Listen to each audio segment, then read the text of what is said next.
سر جو خدائی پنشمنٹس یا ریوارڈس کی بات ہوئی، اس کے حوالے سے ایک وضاحت یہ پیش کی گئی کہ اللہ رب العزت انسان کے بیہیویئر کو مولڈ نہیں کرنا چاہتے ہیں.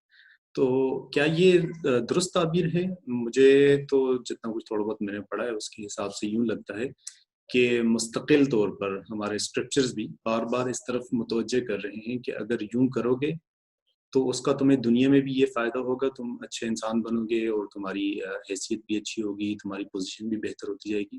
اور اسی کی کنٹینیوشن کے اندر جب آپ مرنے کے بعد کی دوبارہ کی جو زندگی ہوگی اس کے اندر بھی آپ کو اچھے لوگوں کو اچھا ملے گا اور برے لوگوں کو برا ملے گا.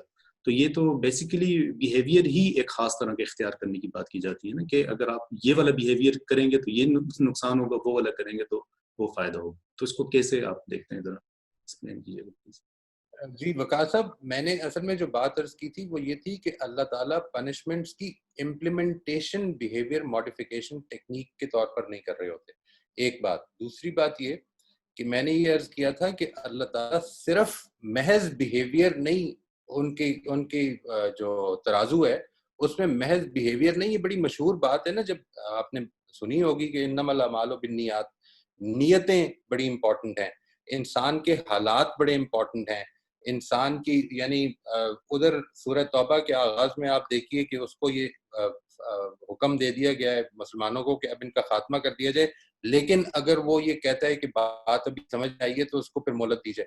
یہ جو ساری چیزیں وہ کر رہے ہیں اللہ تعالیٰ، یعنی یہ جو نبی صلی اللہ علیہ وسلم کی جو سورہ توبہ ہے یہ بیسیکلی قیامت کا ایک نقشہ ہے جو اس دنیا میں کھینچا گیا.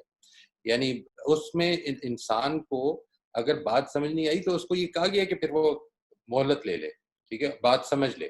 سوال یہ ہے کہ جو بیہیویئر ماڈیفیکیشن ہے وہ تو اصل میں یہ کہہ رہی ہے کہ تمہاری کوئی بھی ریزن ہو تمہارے اس بیہیویئر کی، یہ غلط بیہیویئر ہے، اس پر سزا ملے گی تاکہ تمہارا بیہیویئر ٹھیک ہو جائے. یہ دو چیزیں ہیں جو میں عرض کر رہا ہوں.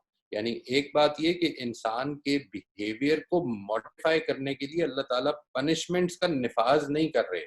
یعنی مثال کے طور پر جب پنشمنٹ جس کو اللہ تعالیٰ کہہ رہے ہیں کہ پنشمنٹ آتی ہے تو پھر موقع نہیں ملتا، پھر بات ختم ہو جاتی ہے. اٹ از ناٹ اباؤٹ کہ اچھا میں یہ پنش کر رہا ہوں تاکہ تم آئندہ ٹھیک کر لو.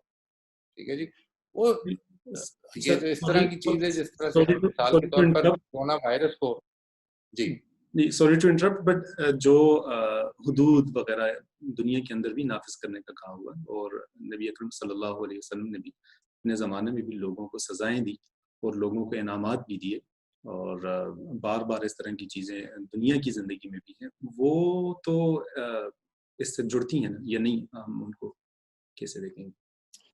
دیکھیے میں وہ اگین یہ اس ڈومین میں چلی گئی بات کہ جدھر آپ اصل میں اس کی بات کر رہے ہیں جو کہ اسٹیٹ لیول پر ہمیں جسٹس کا بھی کام کرنا ہے، یعنی انصاف بھی تو نافذ ہونا ہے نا. یہ میں اگین یہ بات واضح کرتا ہوں کہ بیسیکلی جو بات ہو رہی ہے وہ اس حوالے سے ہو رہی ہے کہ as a teacher, as a parent, چونکہ اس کا کانٹیکسٹ ہی اصل میں وہ تھا کہ جب میں نے یہ عرض کیا تھا کہ اس میں یہ ضروری ہے کہ لوگوں کو اس چیز کا موقع ملے، کیونکہ یہ اگر موقع نہیں ملے گا تو آپ کی بات واضح نہیں ہو سکتی، آپ کے ذہن کے سوالات نکلیں گے نہیں. جب تک سوالات نکلیں گے نہیں اس وقت تک ان کو کیٹر فار بھی نہیں کیا جا سکتا.